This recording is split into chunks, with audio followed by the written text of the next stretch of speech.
Bom dia, oitavo ano! Tudo bem com vocês? Espero que sim, estou com muitas saudades. Bom, enquanto a gente não se encontra pessoalmente, vamos de aula, videoaula. E o que a gente vai fazer então hoje? A gente vai trabalhar com a Revolução Francesa, né? A gente foi só até a primeira fase, só não, né? Porque até chegar à primeira fase foram bastantes conhecimentos, bastante aprendizado, né? Muitos fatos, muitos antecedentes, motivadores, eventos, enfim. E aí, então, a gente vai dar continuidade. As outras fases são bem mais tranquilas, tranquilas assim, gente. A Revolução Francesa, ela é bem tumultuada, né? Então a gente vai ter várias fases, um grupo chega ao poder, depois ele é derrubado, aí chega outro, o rei é guilhotinado. Então assim, é um período bastante agitado aí. Inclusive, já vou adiantando a vocês que, além dessa aula, eu vou deixar disponível para vocês esse material que vocês já têm, tá ok aí? E vou deixar um texto complementar, um resuminho da matéria, porque aí eu acho que vai facilitar ainda mais a vida de vocês, não é? E qualquer dúvida, por favor, vá lá nos comentários e faça a sua pergunta, tire a sua dúvida, não fica com dúvida, tá, gente? Eu tô à disposição de vocês, de verdade. Quero muito ajudá-los em tudo que for preciso, ok? Então tá, meninos. Eu coloquei aqui, a gente já viu essa parte de símbolos da Revolução Francesa, mas vocês sabem que eu já tenho o hábito sempre de, quando eu continuar a aula, voltar um pouquinho só para a gente situar, tá? Então a gente viu símbolos da Revolução, a figura feminina se tornou um grande símbolo revolucionário, como símbolo da República, da Liberdade, né? A gente viu aqui o barrete frígio, né, que vai inspirar outros eventos no mundo, como aqui, né, a proclamação da República do Brasil. Tem aqui a figura feminina, veio lá da Revolução Francesa, e com o barrete frígio. Mandei vocês olharem a nota, não é? De R$2, R$100, 50, 20, que vocês têm aí. Vocês viram lá a figura feminina com o barrete frígio. Isso é, né, já um reflexo da Revolução Francesa, que vai inspirar o mundo inteiro, tá bom? Então a gente já viu isso, né, que o barrete frígio, que os sans-culottes utilizavam, caiu até na prova, não foi? Lógico que ia cair, né, gente? Falei disso até, claro que ia ter isso na prova. Então, vocês tinham que explicar, né, o barrete frígio, que se tornou um símbolo da liberdade, da república, um grande símbolo popular da luta contra o antigo regime, contra a nobreza, né, enfim. Então, a gente já viu isso. A gente viu a Declaração dos Direitos do Homem e Cidadão, que são os 17 artigos iluministas feitos aí nessa primeira fase. Já fizemos bastante atividade sobre isso, né? A gente leu esse ensaio, estão lembrando aí? Sim? Deixa eu ver, tô escutando? Sim, escutei o sim aí. Então tá, gente, nessa primeira fase, lembra que o terceiro estado separou, porque eles queriam elaborar uma constituição para que o rei assinasse essa constituição. A gente viu isso também. O rei assinou essa constituição, tanto que vai ser uma monarquia agora constitucional, ou seja, não vai ser mais absolutista. Vai ter a divisão dos poderes. Olha, inspiração iluminista. Qual que é o pensador iluminista? Lembrou aí? Fala aí, gente. Montesquieu. Isso. Então você vê claramente o iluminismo inspirando esse movimento. A gente vai ter igualdade civil, jurídica, ou seja, todos são iguais perante a lei. Isso significa o quê? Significa que acabou aquela sociedade estamental. Então isso é importante lembrar, tá? Liberalismo econômico também é um princípio iluminista. Lembra do Adam Smith que a gente falou? Sim, tá no caderno, só consultá-lo lá. E o voto nesse momento, gente, a princípio vai ser censitário. O que é voto censitário? Já falei isso em sala também. Quem não lembra, é um voto baseado em renda. Ou seja, só quem tinha determinada renda poderia votar. Nossa, professora, mas, né? Então isso foi, assim, um pouco impopular, né? Um pouco não, muito impopular. Porque nem todo mundo vai ter a renda suficiente para poder participar das eleições. A gente não pode esquecer que a Revolução Francesa é uma revolução burguesa. Por mais que tenha participação popular, quem vai estar conduzindo esse processo é a burguesia. Então eles entendiam que somente eles, que tinham grana, teriam entendimento para poder participar das decisões políticas daquele contexto, tá bom? Mas de qualquer forma isso já foi revolucionário, gente, porque não tinha voto, não tinha eleição. tá? Então o rei mandava, desmandava, escolhia seus ministros. Então, assim, isso vai ser uma grande revolução para a época, tá bom? Aí, então, até aqui foi o conteúdo da B1, né? Relembramos.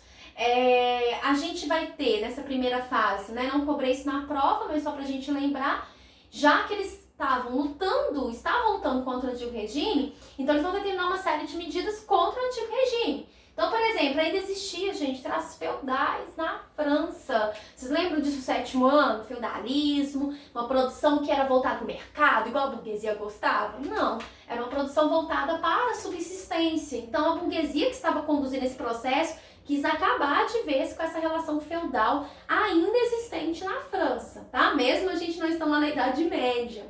E aí, passei sem querer, eles vão extinguir então a servidão, que é uma característica marcante aí do feudalismo, que vocês viram lá no sétimo ano, e vão também acabar de vez com aquela divisão estamental. Sabe aquela pirâmide que vocês desenharam no caderno?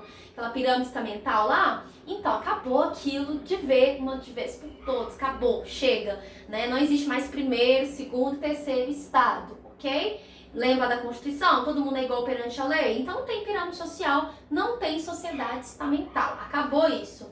E a Constituição Civil do Clero, isso é importante, porque lembra que uma característica do iluminismo é criticar a influência da igreja no Estado? Lembram disso? Então, eles vão questionar, obviamente, essa grande interferência da igreja.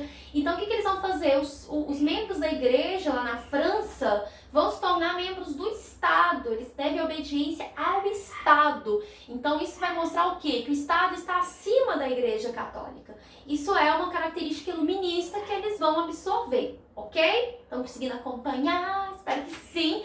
Dúvidas, gente? Comentem aí que eu vou responder, tá bom? E vão nacionalizar os bens do clero. O que isso significa, gente? Gente, eu não sei se vocês estão escutando aí os cachorrinhos latindo e tal, né? Mas assim, é o jeito, né? Gravar vídeo em casa, não tem um estúdio, não tem acústica. Então, assim, né? Desculpem aí pelos cachorrinhos ali aqui. Tô conseguindo conter a Heloísa, né? Porque a Heloísa até agora não chorou. Então ela tá assim, né? Bem pra lá, longe daqui, pra ver, né, se não sai, né, os chorinhos, gritinhos e risadinhas dela. Mas, infelizmente, os cachorros latindo tá meio complicado, tá? Então, desculpa aí, gente. Então, enfim, então vai nacionalizar os bens do clero, da igreja. O que significa, gente? A igreja tinha muitas terras lá na França. Agora, essas terras vão ser de quem? Letra A, dos camponeses, eles vão distribuir para o povo pobre. Letra B, eles vão fazer nada, deixar aquela terra lá livre, né? Vai que um dia, né, a gente usa pra alguma coisa. Letra C, vai entregar pra nobreza, né? A nobreza, porque, claro, que a Revolução Francesa vai privilegiar a nobreza. Ou letra D, eles vão privatizar essas terras. Como assim? Vão entregar essas terras a proprietários interessados em investir nessa terra e fazer com que a França prospere economicamente, né? Investindo em uma produção voltada para o mercado e tudo mais. Só posso ser pela letra D, lógico, né, gente? Vai ser a letra D. Então, eles vão usar essas terras em benefício dos interesses da burguesia, em benefício dos interesses econômicos, tá? Então, a igreja não vai ter, né, aquelas terras todas que tinha antes, tá bom? Beleza, então foram as outras medidas da primeira fase. Então acabou a primeira fase, porque o rei não assinou lá a Constituição. Então agora a gente está na fase da monarquia constitucional. Gente, o rei tava lá, né, assinando, ok, gente, tudo bem, vamos diminuir meu poder, beleza, sem problema, vamos diminuir, acabou o absolutismo, eu vou ser só uma figura, né, o rei reina, mas não governa, ok. Mas por dentro, gente, tava como, hein? Tipo, tem que fazer alguma coisa, né? Não pode ficar assim, que absurdo isso e tal. Então, assim, o rei já tava tramando. Vocês já sabem disso, que eu já comentei isso em sala. O rei estava tramando, trair a revolução que o rei tava pensando em fazer. Vocês lembram? Deixa eu ouvir. Vocês falaram o que aí? Quem não falou, pensou, aposto que ele tentou fugir, né? Mas calma que já já eu chego nessa fuga. Então, olha só, gente. Foi formada, então, a monarquia constitucional, eu passando sem querer. Então, assim, normal surgirem grupos políticos, né, gente? Porque nem quer dizer que toda a burguesia vai pensar igual, que todos os envolvidos na revolução vão pensar da mesma maneira. Então, isso vai surgir o quê? Vai fazer com que surjam vários grupos políticos. Então, a gente tem os principais principais, mais famosos são os girondinos jacobinos. Temos outros grupos, né? Pensa assim, no Brasil, quantos partidos políticos a gente tem? Tem diversos, não é? Então isso representa o quê? É a diversidade de ideias de uma democracia. Então aqui vai ser semelhante. Então a gente tem vários cordeireiros, planistas, monarquistas, vamos lá. O mais interessante que a gente tem que saber desses dois aqui, por isso que estão grandões, não é à toa, que são os girondinos e os jacobinos. Por que é mais importante? Porque eles que vão estar mesmo assim na liderança, nas principais decisões dessas fases da Revolução. Os girondinos, gente, representam quem? A alta burguesia. Então são os poderosos comerciantes, tá? Os grandes banqueiros. Então, eles representam os chamados girondinos. Olha o cachorro latindo, gente. Meu Deus. E aí a gente tem os jacobinos. Jacobinos já representam a pequena e média burguesia, já é um pequeno comerciante, tá? Também vão ter apoio dos sans-culottes, que vocês já sabem que são os trabalhadores urbanos. Isso aí que você pensou, tá?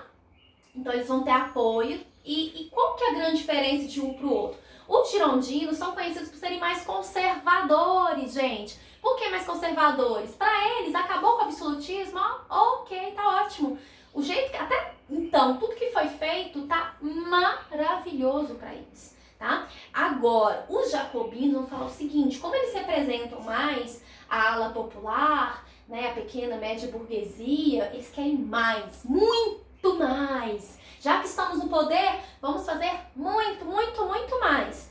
Então, eles eram conhecidos por serem radicais, porque eles tinham ideias de transformar de forma mais profunda a sociedade francesa. Vocês vão ver já que ideias são essas quando eles liderarem esse governo francês, tá? Mas por enquanto estava lá, né, a Assembleia formada por todos esses grupos políticos e esses dois grupos lá debatendo as ideias, ok? Com predominância a princípio dos girondinos, a princípio, porque tudo que foi feito até agora, que eu disse, igualdade civil, fim da monarquia absolutista, monarquia agora constitucional, liberalismo econômico, ou seja, o Estado não intervém tanto na economia mais, tudo isso atende aí os ideais dos girondinos, ok? Aí, vocês já sabem, já contei pra vocês, já falei aqui no vídeo um pouquinho e já falei em sala que o Luís XVI ele vai tentar fugir da França, né, gente? Lembra lá que ele fugiu, né, disfarçado de mulher, e não deu muito certo. Ele vai ser, né, pego nas fronteiras, indo para a Áustria. Ele queria ir embora, né, no local, né, no estado de origem da sua esposa Maria Antonieta, tá? Então eles tentam fugir.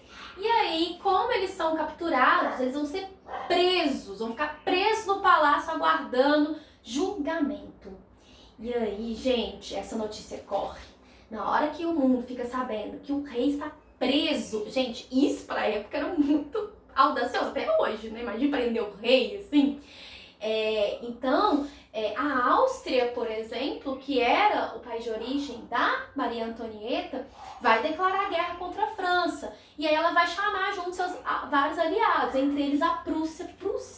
Prússia vai dar origem no futuro à Alemanha, tá, gente? Corresponde a uma parte do atual território alemão, tá? Antes não existia o Estado da Alemanha. Isso só vai surgir lá no século XIX, sendo os próximos capítulos da história de outras etapas, tá?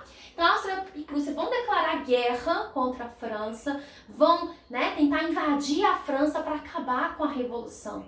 E aí, gente, vai ter uma grande mobilização popular que ficou conhecida como Comuna, né? União, Comuna Insurrecional, insurreição é revolta, rebelião de Paris, né? Porque eles vão invadir, atacando primeiro, né? Paris, obviamente, principal centro econômico da França, capital e tudo mais. Então o povo vai se mobilizar de uma forma porque eles entendiam que a revolução não podia acabar. Porque, gente, ter igualdade civil, estender os impostos para todos os grupos sociais, isso já foi uma medida muito importante para a população francesa. Então eles vão se unir, né? A gente vai ter um grande exército popular, os sans-culottes vão ser os braços armados mesmo dessa revolução e vão lutar contra as tropas estrangeiras e vão conseguir resistir, vão conseguir expulsar essas, né, primeiras tentativas aí dos estrangeiros, primeiras investidas.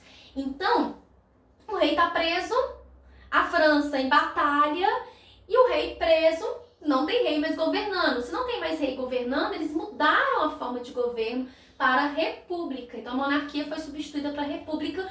Estamos saindo da segunda fase, porque a fase não era monarquia constitucional, não é? Você anotou isso aí? Então, se saiu da monarquia constitucional, a gente vai ter uma nova fase chegando aí, que é a fase republicana. É aí que o barrete frígio, que a gente tanto falou na primeira etapa aí, vai ser usado como símbolo, né, desse ideal republicano, do ideal de liberdade e tudo mais. Enfim, a partir disso, gente, a revolução vai se radicalizar. Todos suspeitos de traição, gente, vão ser julgados e executados. Executados onde mesmo? Por meio de qual instrumento? Você sabe? Fala aí, você sabe sim, é a guilhotina. Inclusive o próprio rei vai ser julgado, né? Eu vou falar disso já já. A gente tem aqui a composição, gente, do hino da França hoje. Esse hino, ele relembra essa luta popular em salvar a revolução.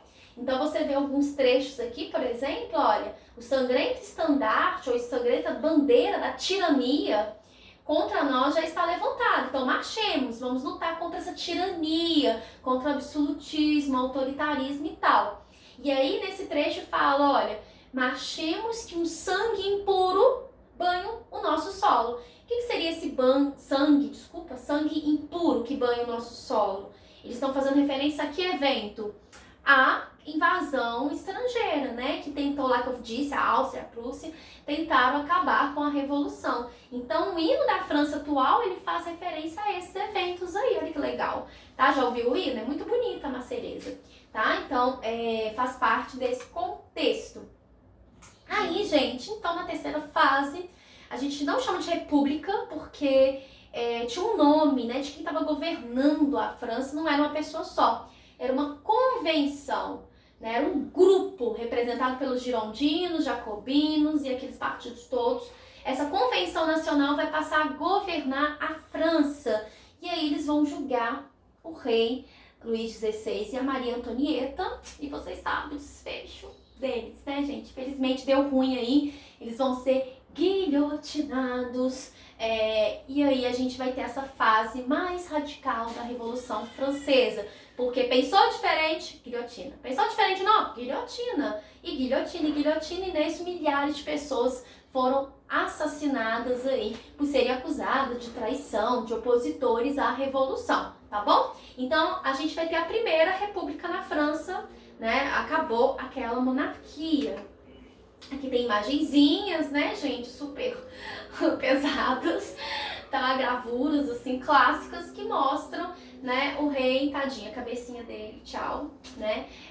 Foi guilhotinado, aqui o julgamento da Maria Antonieta, indo, né, pra mesma direção, mesmo destino trágico aí de Luís XVI. Aí, gente, vamos entrar para a próxima aula em breve. Vai ser postada essa semana já. Vamos dar uma pausazinha, né? Porque muita informação, a Revolução Francesa tem muitos acontecimentos. A gente vai falar desse mocinho aqui. Sabe esse mocinho chamado Robespierre? Ele é um jacobino que vai conseguir, né, fazer com que seu grupo político predomine a Convenção Nacional. E se está predominando as suas ideias que vão direcionar, vão conduzir a Revolução Francesa. E olha a ideiazinha dele, chegou a hora da igualdade passar foice por todas as cabeças. Então ele vai ser um cara, vamos colocar o terror na ordem do dia. Então ele vai representar uma fase dentro da Convenção Nacional, dentro da terceira fase, a fase do terror. Gente, pensou diferente a guilhotina mesmo, inclusive entre eles. Ele mandava guilhotinar jacobinos, que pensavam um pouquinho diferente, sabe? Então, assim, vai ser uma fase muito, muito radical.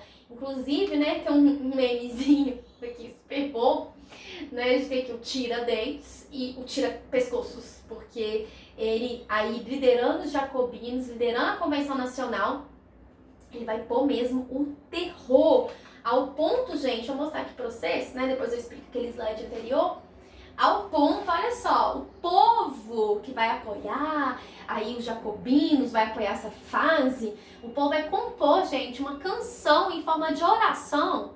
A gente reza lá, Pai Nosso, Ave Maria, sei lá, né? Aqui eles vão rezar para a guilhotina, Santa Guilhotina, protetora dos patriotas, rogai por nós. Ó celeste guilhotina, você abrevia rainhas e reis e por sua influência reconquistamos nossos direitos. Ô, gente, olha o simbolismo dessa guilhotina. Para esse povo, ela vai ser símbolo da justiça, vai ser símbolo da igualdade. Porque, olha só, no contexto absolutista, a sociedade era tão desigual, falei isso em sala, que os julgamentos para as penas de morte eram diferentes. Então, o cara que era condenado à pena de morte era da nobreza, ele era, né, ele tinha lá a tradição de cortar a cabeça dele com a espada. E o povão, o terceiro estado, se fosse julgado por algum crime, condenado à pena de morte, o que acontecia com ele? Ele era enforcado. Então a forca era considerada assim, algo desonroso, algo de terceiro estado, né, de grupos inferiores. Agora não importa se você é rei, se você é rainha, se você é pobre, se você é rico, sei o que, se você for condenado à morte, vai ser guilhotina. Então por isso ela se tornou um grande símbolo da igualdade. E para o povo se tornou símbolo da justiça. Guarda isso aí. Você pode até escrever no post-it no seu caderno. Guilhotina, símbolo da justiça popular. Por quê? Porque graças à guilhotina, na concepção deles, né, gente, eles vão o quê? Ela vai destruir esses reis e rainhas absolutistas que, né, oprimiam aí a população, tá? Então, graças à guilhotina, olha, reconquistamos nossos direitos. Então esse é o grande significado popular, vai ter oração, imagina o povo orando, cantando, esse tipo de texto é bem pesadinho, né? Mas significa a fúria mesmo popular, que por muito tempo, por séculos e séculos e séculos, foi bastante excluído da sociedade. Então eles vão enxergar nesse momento o momento deles terem direitos, deles serem tratados de igual para igual, tá? Então anota isso aí, guilhotina, símbolo da justiça popular, ok? Então, gente, na próxima aula que eu vou disponibilizar para vocês, a gente continua falando dessa fase do terror. Aí depois vocês vão ver que não vai dar muito certo, né? O Robespierre vai radicalizar demais, vai criar muitos inimigos dentro do próprio grupo dele. Então isso vai fazer com que ele tenha um final tipo o quê? O que vocês acham que vai acontecer com ele? Letra A, ele vai ser preso e condenado à prisão perpétua.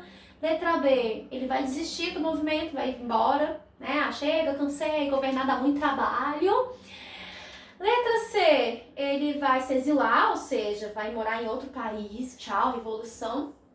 Ou letra D, ele vai ser guilhotinado. O que vocês acham, né? Posso que vocês falaram letra B? Não, letra D, né, gente? Ele vai ser guilhotinado, tá? Então, olha só, um spoiler da próxima aula. E aí a gente fala o que vai acontecer com a França. Gente, estão vendo o caos que é? A Revolução Francesa é caótica, muda de fase o tempo inteiro. E aí a gente termina a aula de revolução na nossa próxima aula, ok, gente? Sim, vou disponibilizar um textinho complementar esse vídeo e depois atividades sobre esse assunto novo, ok? Qualquer dúvida, comente. Não fique com dúvida em casa, pelo amor de Deus, tá? Tá aqui registrado para vocês que eu estou à disposição para tirar suas dúvidas. Tudo bem, gente? Então, grande beijo. Beijo pode de longe, né? Se cuidem, bons estudos e até a próxima. Tchauzinho!